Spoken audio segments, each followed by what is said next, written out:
Appearances, counsel? Green warrants on behalf of the people. Good, I'm Jeff Harrison. I'm here on behalf of Ms. Horton. She's joined me at the table. We are here for a final pretrial. Is there any resolution to this matter? There is, Your Honor. There is. It's my understanding the defendant is going to be pleading guilty to count 1, operating with a high BAC, as well as count 3, failure to report accident fixtures, and in turn the people will be sentenced to count 2, operating off. Mr. Harrison? That comports with my understanding. Ms. Horton, have you heard what the attorneys have said the resolution of this case is? And is that how you wish to resolve it? Yes, please. So it's my understanding that you'll be pleading guilty to count number 1 of operating with a high bodily alcohol content. That is a misdemeanor punishable by up to 180 days in jail and or a fine of $200 to $700 and or 360 hours of community service, rehabilitative programs, vehicle mobilization mandatory with a prior, and reimbursements for the cost of prosecution and governmental expenses. You'll also be pleading guilty to count number 3 of failing to report an accident to fixtures. That is a misdemeanor punishable by up to 90 days in jail and or a fine of $100.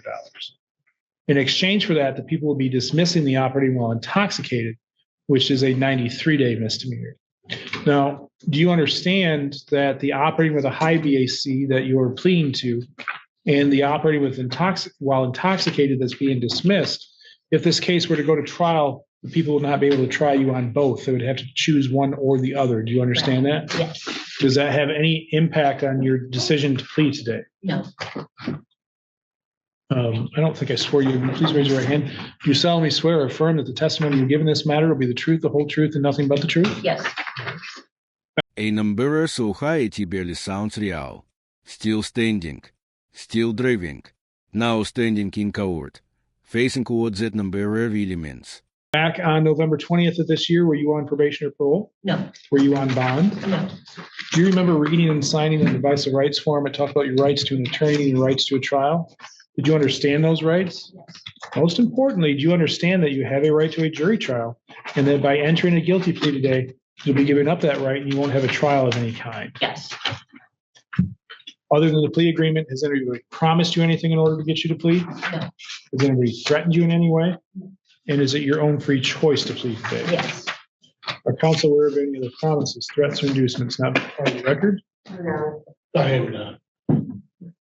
And Ms. Horton, to the allegation then that on or about November 20th, 2025, in the city of Cadillac or Wexford County, how do you plead to count number 1 of operating with a high BAC? Guilty. And to count number 3 of failed to report an accident to fixtures? Guilty. In order to accept those pleas, I must have you tell me what it is that makes you guilty. So back on the 20th of November, were you operating a motor vehicle in the city of Cadillac? Yes. And prior to operating that vehicle, had you consumed alcohol? Yes. How much alcohol did you have to drink? I do not remember. Do you remember what you were drinking? Beer and All right. Fireball. Beer and Fireball? Yes. Ms. Lawrence, are there chemical tests to support that plea? Yes, Your Honor, there was a blood draw done and that came back at a 0.405. Mr. Harrison, was there a stipulation to use the blood draw? Yes, Your Honor, indeed. And then it looks like while operating that motor vehicle, you had some sort of accident. It looks like where you damaged a mailbox. Yes. And did you fail to report that? I was pulled over shortly after, so yes, I failed to report it. The counsel believes defendants provided the factual basis in which to accept the pleas and the court rules have been complied with. Yes, Your Honor. Yes, Your Honor. As does the court, I find the pleas are knowing, voluntary, and accurate. Ms. Horton, I find you guilty of operating with a high bodily alcohol content and failed to report an accident to fixtures. Pursuant to the plea agreement, the operating while intoxicated will be dismissed at the time of sentencing. Counsel, I was just provided a copy of a substance use assessment. Have both of you received that? Yes. Yes. All right, give me a moment to review it. Okay. All right, counsel, do either of you have any additions or corrections to the assessment? I do not, Your Honor. Elocution, well, first of all, Ms. Lawrence, do we have any victim input? No, Your Honor. Elocution, Mr. Harrison? Well, let's cut right to the chase, to the elephant in the room, Your Honor. The outrageously high BAC is exhibited from the blood draw. Even Miss Lawrence confided to me in the hallway that she thought it was a misprint or that the machine was broken when she read it, as did I. We've since found out that neither one of those is the case. Then you couple that with the assessment that says, she disclosed a 0.39 breathalyzer, but we're going to classify her as having a mild substance use problem. On one hand, it sort of suspends reality to believe that both of those could exist together. But if you really think about it, when this case first hit and I heard that there was somebody with a 0.40 BAC, allegedly, my thought that was created in my mind was that it would be some 400-pound guy. And as it turns out, it's a rather slightly built, thin woman who was indeed the subject of that analysis. I think, as I've wrapped my brain around it, I think I understand that this was taken very soon after she had consumed what would be a lot of alcohol for anyone in a relatively short period of time, 48 ounces of beer and 3 or 4 shots of Fireball. I personally hope never to experience Fireball, but if I ever did, I presume it would be very low in terms of proof, but shots are shots and you consume them quickly. I have had multiple conversations with Kendra about this too, because I wanted to ferret out if there was any chance that there was some other issue going on or some other factor involved that we didn't know about. And I'm confident that that's not the case.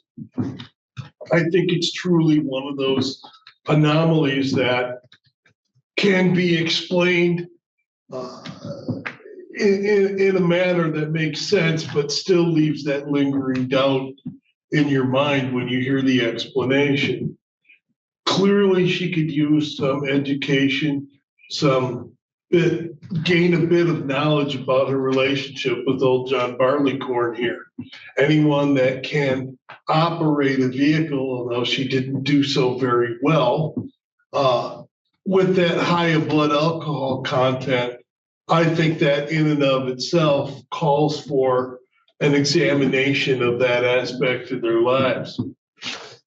So I think it would be appropriate, and so does Kendra, for you to place her on a period of supervision here, simply because that will put her in a position where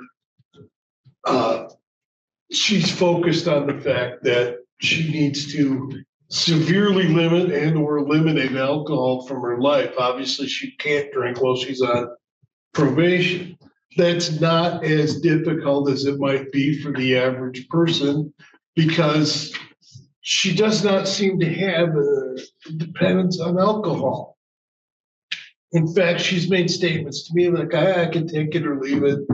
You know, if it's available in social situations, that's really the only time I drink. And I believe her, and obviously so did the person that compiled the analysis here. I knew from day one, and I told her this, that was going to be a major concern to the court, and it should be, the number.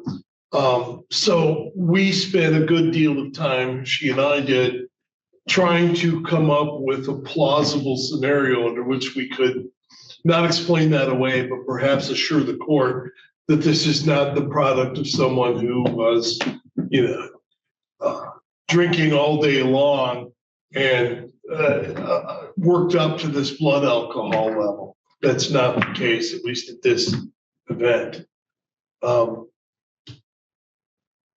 I'm glad the court has taken the time to review the substance use assessment, especially in light of the anomaly it reveals. I would encourage the court to provide her with a period of supervision. Thank you. Ms. Lawrence? I don't know if I have much to add there, Your Honor. I agree with a lot of the things Mr. Harrison said. The report does say that she does meet the criteria for an alcohol use disorder, although mild type. Yeah, going back to that 0.405, to be frank, I think most people would be in a coma or dead at that level. So the fact that she is driving a vehicle at that high of a level, I think in and of itself shows the court that there is a problem here. It's extremely concerning. There's several things in her assessment that caught my attention that I think are a little concerning. So I would ask the court to impose 24 months of probation in this case. I will say she has done well on bond, to my knowledge. I don't think she's had any violations, so I do think she's a good candidate for probation. I think the extended amount of time is appropriate in this case, given the absurdly high level she was at, as well as some of the things indicated in her assessment. So I would ask the court to sentence to 24 months probation. Thank you. Thank you. Ms. Horton, you have the right to address the court prior to sentencing. Is there anything you'd like me to know? No, thank you.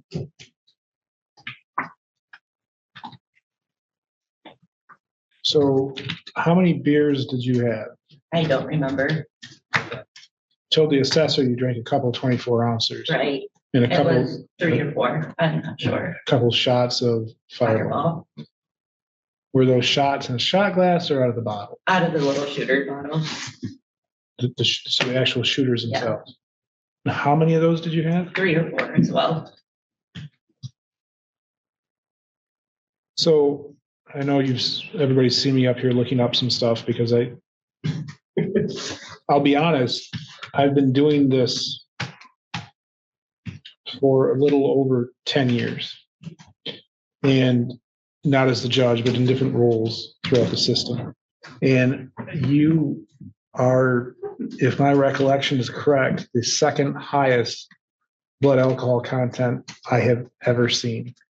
And so this is from what I was looking at is the College of St. Benedict, St. John's University. And on here, it says that at 0.35 and up, you have reached the level of surgical anesthesia. Coma is possible.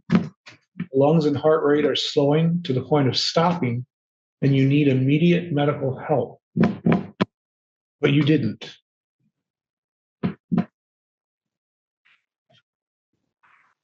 That causes some concern and raises some issues that I have with these substance use assessments. Because I understand that this is all self-reporting and everybody's on the honor system and nobody wants to truly discuss how much they truly drink. That's just the way it is. But to be a BAC at a 0.405, to be driving, albeit not very well because you took out a mailbox, but you drove to the store, you bought alcohol, and you were on your way back, the way it sounds. And then you remember at least getting pulled over. So that tells me that somebody is more of an experienced drinking than what is being relayed through the assessment. And to come back with a mild use disorder at a 0.405, I don't believe it. I just don't. And, right, wrong, or on me, I just don't buy it. I don't buy that somebody that doesn't drink a whole lot can get to a 0.4 and function. Especially, when you think about that, that's like 40% of your blood is alcohol. Think about that.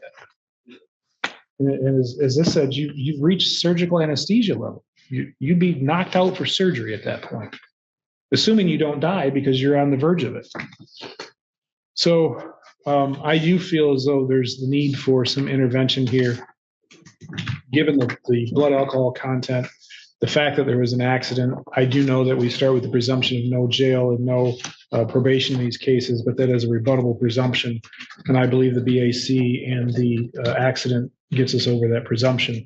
So as such, I am going to put you on a period of probation. I'm going to put you on a period of probation for 24 months. During that period of time, you're not to violate any law, report as ordered, not leave the state without permission, and to commit no new crimes. You are eligible for early release. So if you've done everything we've asked you at the 12-month mark, you can be released early.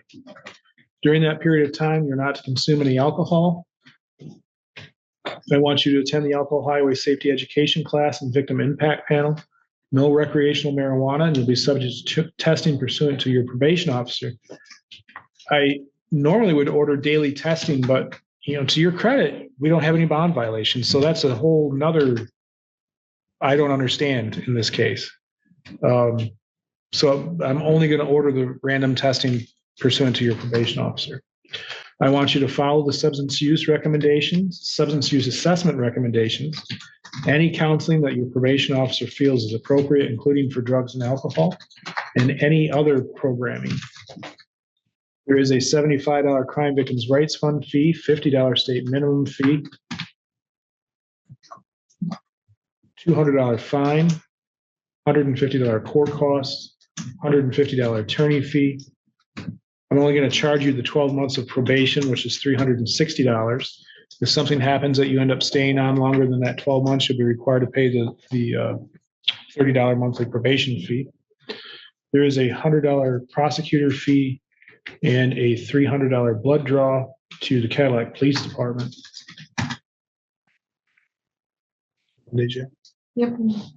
1 day jail with 1 day credit, so you're entitled to a $5 credit towards those fines.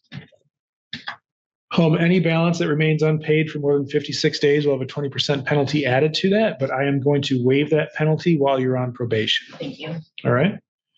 Anything I missed in a judgment of sentence, Ms. Lawrence? Mr. Harrison? I don't believe so, Your Honor. All right. Ms. Horton, you can go out to the front window where you checked in, get a copy of your judgment, make a payment if you're able to, and then you'll need to go downstairs to district court probation and get signed up for probation. Okay, All right. thank you. Thank you. Judge, probation had shut down. Oh, So report first thing. so I've just been informed probation is now closed, so you'll need to report there first thing in the morning. Okay, All right. thank you. Thank you. This isn't just a bad night. It was a pattern the court shouldn't ignore.